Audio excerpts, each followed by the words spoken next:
నమస్కారం, NS news కి స్వాగతం. నా పేరు ఉషా. ముందుగా ముఖ్యాంశాలు. దంసలాపురం క్షేత్రంలో పరమ పవిత్రమైన మునియేటి తీరాన వేంచేసి ఉన్న శ్రీ బాలత్రిపుర సుందరీదేవి సమేత శంభులింగేశ్వర స్వామివారి దేవస్థానం భక్తుల శివనామస్మరణతో మారుమ్రోగింది. చుట్టుపక్కల గ్రామాలు మరియు ఖమ్మం పట్టణం నుండి సుమారు 35,000 పైన భక్తులు హాజరై బాలత్రిపుర సుందరీదేవి సమేత శంభులింగేశ్వర స్వామివారిని దర్శించుకున్నారు. వచ్చిన భక్తులకు ఎలాంటి అసౌకర్యం కలగకుండా 15 రోజుల ముందు నుండే మున్సిపల్ వారి సహకారంతో పార్కింగ్ స్థలాలను పరిశుభ్రంగా చేశారు. దేవాలయానికి అద్భుతమైన డెకరేషన్ చేశారు. బ్యారిగేడ్స్ ఏర్పాటు చేశారు. స్నానపు గదులు ఏర్పాటు చేశారు. అందరికీ నమస్తే. ఈరోజు మన ఖమ్మం జిల్లాలో దంసలాపురం శ్రీ బాలత్రిపుర సుందరి దేవి సమేత శంభులింగేశ్వర స్వామి వారి యొక్క దేవాలయంలో ఉన్నాము. ఇక్కడ ప్రతి సంవత్సరం స్వామివారి యొక్క జాతర రంగరంగ వైభవంగా జరుగుతుంది. మరి ఆ ఏర్పాట్లు భక్తుల కోసం ఎలా చేశారు ఆలయ కమిటీ వైస్ చైర్మన్ గారు లక్ష్మారెడ్డి గారు ఉన్నారు. మరి ఒక్కసారి వారిని అడిగి ఇక్కడ భక్తులకు ఎలాంటి ఏర్పాట్లు చేశారో తెలుసుకుందాం. నమస్తే అండి, నా పేరు కనతాల నరసరావు. ఇక్కడ మేము దంసలాపురంలో స్థానికులు. ఈ యొక్క టెంపుల్ వచ్చేసి సుమారు 400 సంవత్సరాల క్రితం కాకతీయుల రెడ్డి రాజుల కాలంలో నిర్మించినటువంటి దేవస్థానం. ఈ యొక్క దేవాలయం అనేది కాకతీయుల యొక్క రూప శిల్పాలతోటి ఉంటుందన్నమాట. మీరు గమనించినట్లయితే ఖమ్మం సరౌండింగ్ ఉన్నటువంటి తీర్థాలు కావచ్చు, ఖమ్మం కావచ్చు, ఇంకా మిగతా చోట్ల ఈ యొక్క టైప్ ఆఫ్ కట్టడాలు ఉంటాయి మొత్తం కూడా. అలానే బ్రహ్మసూత్రం ఉన్నటువంటి దేవాలయం శివుడికి, అది అంటే భారతదేశం మొత్తం మీద చూసుకున్నట్లయితే బ్రహ్మసూత్రంతో శివలింగం ఉండటం అనేది చాలా అరుదుగా ఉంటుంది. ఇక్కడ అది చాలా గొప్ప విషయం. అలానే ఇక్కడ ఉన్నటువంటి బాలత్రిపుర సుందరీదేవి సమేతంగా ఇక్కడ శంభులింగేశ్వర స్వామి వారు ఉంటారు.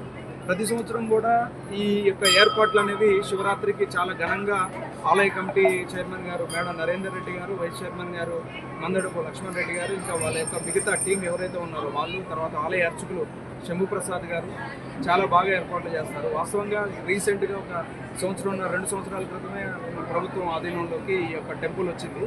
కాకపోతే ఏంటంటే గవర్నమెంట్ కూడా ఇంత పెద్ద మొత్తంలో సుమారు ఒక 30-40 వేల పైచులకు ఇక్కడికి భక్తులు వస్తారు, ఏర్పాట్లు అవి ఉంటాయి కాబట్టి గవర్నమెంట్ కేటాయించేటువంటి ఫండ్ కూడా ఇప్పుడు ఈ యొక్క దేవాలయానికి సరిపోవట్లేదు. వాస్తవంగా వాళ్ళు ఆర్థికంగా కొద్దిగా వెసులుబాటు ఉండి ఆ డెకరేషన్ ఫీల్డ్లో ఉండబట్టి ఆ చైర్మన్ గారు నరేందర్ రెడ్డి గారు సుమారు 5-6 లక్షల రూపాయల డెకరేషన్ కావచ్చు, మిగతా ఈవెంట్స్ కావచ్చు, తర్వాత ఇక్కడ ఉన్న స్థానికులంతా కూడా ఆ యొక్క కుటుంబాల వాళ్ళు మనిషికి 10,000-20,000 వేసుకొని ఈ యొక్క కార్యక్రమం, మన ఊరి కార్యక్రమం, మన దేవాలయంలో మనం ఖచ్చితంగా ఘనంగా చేయాలని చెప్పేసి ఎక్కడా కూడా ఏర్పాట్లకి తక్కువ కాకుండా ఈ చూస్తున్నారు. ఈ బార్గేట్స్ ఈ ఇయరే ఈ బార్గేట్స్ కూడా వాళ్ళు సొంత నిధులతోటి చేయించారు.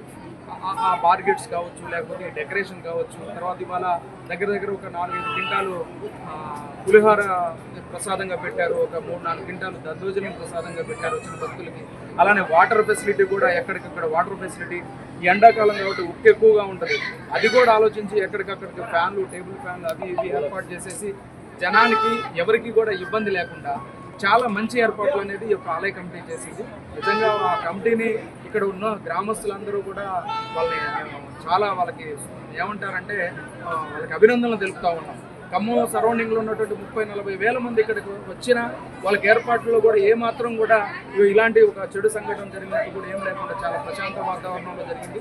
దీనికి సహకరించినటువంటి మున్సిపాలిటీ వాళ్ళు 10 రోజుల ముందు నుంచి మున్సిపల్ కమిషనర్ గారు ఇక్కడికి ఆ యొక్క జేసీబీలు, తర్వాత డోజర్లు అవి పెట్టి అంతా కూడా ఏటి చుట్టుపక్కల ప్రాంతాలు ఇదంతా కూడా నీట్గా శుభ్రం చేయించారు, వాటర్ అందించారు వాళ్ళు.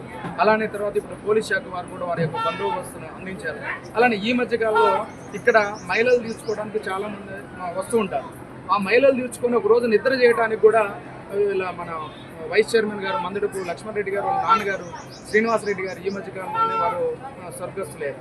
వారి పేరు మీద ఒక 2 గదుల స్లాబ్తో నిర్మాణం చేపట్టి ఒక 10 లక్షల రూపాయలు పైన ఖర్చు అయింది. నైట్ ఇక్కడ కూడా అంటే ఎవరైనా సరే దూర ప్రాంతాల నుంచి కూడా, పక్క జిల్లాల నుంచి కూడా, లేదు ఖమ్మంలో టౌన్లో ఎవరైనా సరే నిద్రలు చేయడానికి వస్తే స్వామివారి దర్శనం మహిళలు తీర్చుకొని నిద్రలు చేయడానికి వచ్చే వాళ్ళు కూడా ఏర్పాటు చేశారు. అలానే మేడ పెద్ద వెంకటరెడ్డి గారు వాళ్ళ కాలంలో వాళ్ళు ఈ యొక్క షెడ్ నిర్మాణం, అక్కడ స్వామివారి కళ్యాణం చేస్తారు. ఆ కళ్యాణానికి సంబంధించిన ఎదురుగా మండపం కూడా ఏర్పాటు చేశారు. గతంలో మందడు బ్రహ్మారెడ్డి గారు అక్కడ అటువంటి ఆ యొక్క ఏర్పాటు చేశారు. అట్లా వారి క్రమంలో ప్రతి ఒక్కరు కూడా దేవాలయ అభివృద్ధి కోసం చాలా కష్టపడుతున్నారు. కాబట్టి ప్రభుత్వం కూడా స్పందించి మాకు ఇక్కడున్న కొద్దిగా ప్రాబ్లం ఏంటంటే ఈ మున్నేటి వరద ప్రభావం వల్ల ఇటుపక్క నైరుతి భాగం, దేవాలయానికి నైరుతి భాగం కొద్దిగా పుట్టకపోతా ఉంది.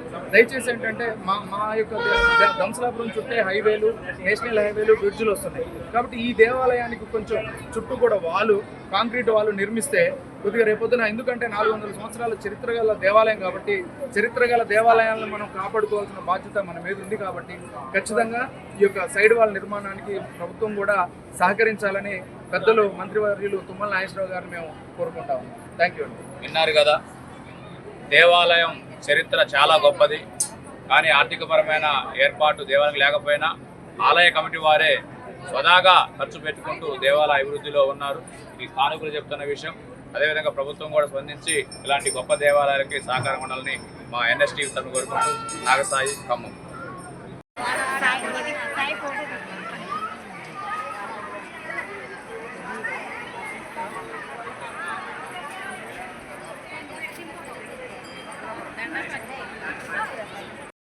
ఎన్నో వేల మందికి స్వామివారు మహాశివరాత్రి సందర్భంగా దర్శనమిచ్చారు. బాలత్రిపుర సుందరి దేవి సమేత శంభులింగేశ్వర స్వామి వారి దేవస్థానం దంసలాపురం మన కాకతీయ కాలం నాటి 400 చరిత్ర కలిగినటువంటి దేవాలయంలో స్వామివారు విశేషమైన పూజలు అందుకుంటూ ఈ రోజు భక్తులకు దర్శనమిచ్చారు. భక్త మాసందరూ కూడా స్వామివారి యొక్క